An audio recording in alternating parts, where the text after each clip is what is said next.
মাথার উপর আকাশ, সীমান্তের ওপারে সারি সারি সবুজ পাহাড়, নিচে জল পাথরের শয্যা।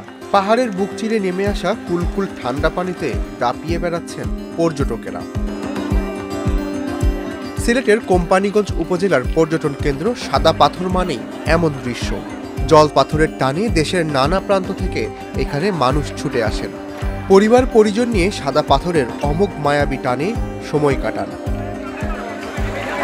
ফ্যামিলি নিয়ে ঘুরতে আসছি, আলহামদুলিল্লাহ অনেক ভালো লাগছে। সিলেট জায়গাটাও খুব সুন্দর, ঘুরতে এসে ভালোই লাগতেছে। ফ্যামিলি সবাই সাথে ঘুরতে আসছি, ফ্যামিলি টু অলওয়েজ বেটার, ভালোই লাগে। আনন্দমুখর করার জন্য পরিবার সবাইকে নিয়ে আসা, এটাতে আমার আসা হয়েছে অলরেডি 3 বার। যে কোনো উৎসবে সিলেটের এই পর্যটন কেন্দ্রে এখন মানুষ বেশি ঘুরতে আসেন। উৎসব ছাড়াও সারা বছর পর্যটকেরা আসেন এখানে। জল পাথরের শয্যায় নিজের মতো করে সময় কাটাচ্ছেন পরিবার ও প্রিয়জনদের নিয়ে।